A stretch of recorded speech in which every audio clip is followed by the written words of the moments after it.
Hello again, Chris here, just doing a quick intro while Simon presses the buttons. Here we are. Real Ale Craft Beer channel. Yep. And today's beer, very exciting, from the Bristol Beer Factory. It's the Belgian Conspiracy. Now, we've had one of their conspiracy beers before, and it was the Southern Conspiracy. The Southern Conspiracy with Dark Star. Yeah. Wonderful, wonderful beer. Cracking beer. I was just looking back on an old review just now to see what I said about it, and looking at the label now, I don't think they're necessarily related. That one was aged in white wine barrels, so I think the conspiracy thing might be maybe a kind of a limited range kind of label that they're putting on some of their beers. But they did a big Belgian beer that came out particularly well on the channel 3-4 months ago. Yeah. Now this, I was just reading now, Belgian Conspiracy, so it's going to have a Belgian yeast, and it's a New World triple, so I imagine we got loads of American hops, loads of Belgian yeast, and it's just going to be one big bag of fun, or one big bottle of fun. Yeah. Go on, Chris, crack him open. So, still slightly chilled, we've done that. ABV 7.5%. Lovely. Plenty of smoke on the opening. Let's get some of that in there. It's good to get Chris on the channel. We got the sun blaring in our eyes. It's the middle of January. We've been reviewing beer now together for, I think we're coming up 3 years. Something like that. Reviewing beer. It's been a, well, it's just how time flies, really. Get some little chunks in there for you. Bit of sediment. Oh yeah, I love a bit of that. Look at that. Oh wow. Lovely. Well, Chris, you show yours up because mine's just a little bit yeasty. Yeah. So there's some yeast bouncing around in there. You'll be able to see. Simon's, I've made a slightly error on the tactical pouring. Yes, because there's more besides actually. So I guess that never mind. Whoa, there we go. I got a 3-finger white head. Well, looking at Chris's and my beer, it's the thing is now with this beer, we're being a bit. I'm going to pour the yeast into mine in a bit, but I got a full beer, they'll pour over. But what you're meant to do with a Belgian beer is get all the yeast in. And with a dark beer, you wouldn't see it normally. But no.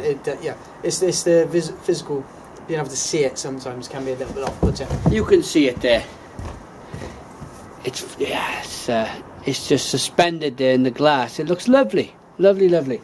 I reckon we should get the aroma on this. What would you say? Golden coloured beer? In this light, yes. It's strong enough to block out the sun. So in terms of that, there's enough yeast in there to do that. But yeah, lovely golden orangey kind of colour. Let's stick our noses in.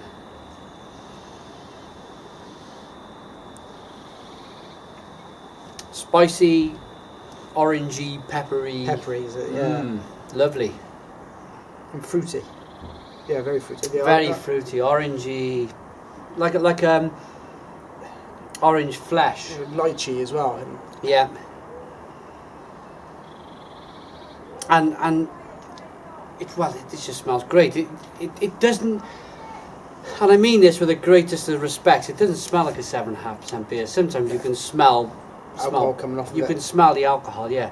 No, that smells lovely. It may be, my nose might be slightly out, but I've just been drinking the Southfield hop, and I can't help but wonder if they're related. I imagine so. It's their big. That's their American idea. Yeah. And I imagine it is. I reckon we should just dive in and see what we get with this one. Belgian Conspiracy from the Bristol Beer Factory.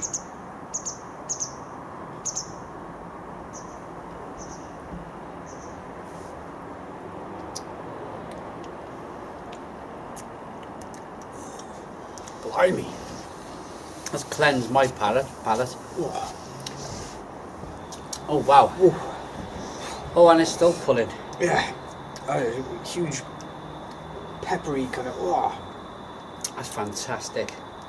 That's a Stone the Crows, isn't it? That's a meal in itself. That's fantastic. Yeah, really good. That's a Stone the Crows. Yeah. Stone the Crows.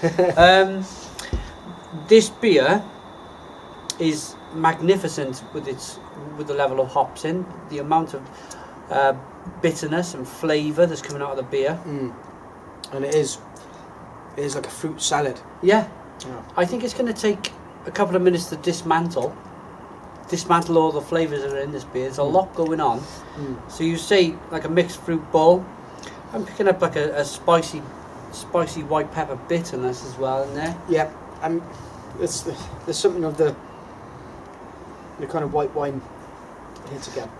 And I know this isn't one that's aged in white wine barrels like Spirity was, but for some reason I've got that in the back of my mind with this flavour. Can I get this yeast in? Of course you can.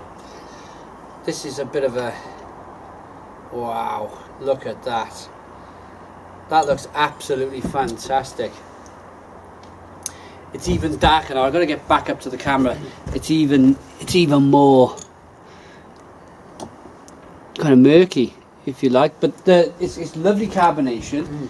Pushes the beer around in the inside of the mouth. What else have you picked up, Chris? That real abiding bitterness is just, Yeah. it's coating everything in your mouth. It's actually, I wouldn't say it's viscous, but somehow it has a viscous quality in that everything feels coated. Yeah. You know, the work of those hops is not done still in my mouth from the last time I had a mouthful, which seems like ages ago. Yeah. It doesn't stop pulling this one. Carry on. I'm going to see if I can find some of the hops. Oh, I got the hops. Go on, carry on. Yeah. It's that blend of hops, I think. There's so many different kinds of hop in there. At least 4, is it? 3, 4? There's 3 in there. If I was to say Amarillo, it'd be smack on with Amarillo, wouldn't it? There's Amarillo, Summit, and Nugget. Okay. So no, Nugget. Nuggets I'm less familiar with. Yeah. Nugget. Now bear with me. I think it's a British hop. Okay. I think. Now put your comments in the comments box. Let us know. I'm going to guess British on that one. Summit. I think that is that American. That's American, I think. American, and we got Amarillo, and you can taste the Amarillo. The Amarillo is just one of them hops that it's the burst. It's that bitterness. It's the longing, fruity kind of pull that this beer gives is from the Amarillo hop. And it's kind of like a Florida grapefruit, you know, the ruby red grapefruits. Yeah. It's got that kind of, you know, astringency to it. It's really, really puckering my mouth up. And it's in a way that, you know, chili is pleasurable, even though you feel like it's doing something instantly to you that's not a pleasurable thing. The long-lasting thing of this, even though it's making my mouth pucker, which you wouldn't suggest was a good thing, is that it's a good thing. It's thickened up the spit in my mouth. Yeah, absolutely. Which So I think is what's making that stickiness. but at the same time, it is surprisingly refreshing and eminently drinkable. Yeah, absolutely. I've not said an awful lot. I've just been prompting you really, so I'm going to talk a bit now about this beer. The yeast, definitely Belgian yeast in this one. You do get that kind of, it's the spice, it's that little bit of candied fruit in there. Yeah, and the essence coming off. And that Belgiumness about it. If you've had a Belgian beer, you'll know what we mean by Belgiumness. Sorry to be a bit vague with that, but it's in blonde territory rather than you know, into your doubles and triples and all that. But it's just a marvellous American hopped Belgium triple. They call it New World Triple. If you've had it, you'll kind of know what this means. And it seems popular. A lot of breweries are now brewing this New World Belgium Triple. Yeah. One criticism I would have of this is that an awful lot of the Belgian beer you get, it comes in a 330.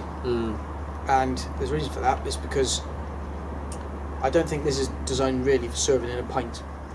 No, this is something where you perhaps would, you may have a little homemade Coke where you kind of put the Coke back in and just have it in a little sweet and just sip away all night. And the difficulty is that how do you share around the yeast equally then, you know? Yeah. Which, you know, with your 330, you've got it in, you've got the yeast in, you're done. Yeah. That's your one glass. That can last all evening. You can't. It's difficult to split that. Yeah, I agree with you there. And some of the other brewers are going that way. I know Buxton have gone down the 330 route with some of their bigger ales, haven't they? It's surprising, isn't it? It's surprising in a world where we're kind of in a not a recession, but where everybody's tightening their belts. You'd think that a pint bottle would be what people want, but like Chris mentions, 330's less, but it's more. It can be, yeah. It's strangely more. We'll leave that to you to decide. What do you rate with this? How do you rate this beer, Chris? I'm a big fan of Bristol Beer Factory, as you know. For me, this isn't the top of their game. I think I think some of the stouts are ahead of this. I think the Oak Age Sheffield hop was probably ahead of this. This is for me it's a nice example of playing with the style, but I'm going to have to go with an 8. 8. Yeah. So not massively enthusiastic, but it's good and solid, and I can't fault it for any reason other than it's not my favourite. I think I like it a little bit more. I think I'm a bit of a hop head, whereas Chris was probably a hop head a year ago. Now he's gone over to drinking Belgian beers and stouts, but I'm still in the camp of give me a load of hops, and this is giving me a load of hops, to be honest. So yeah.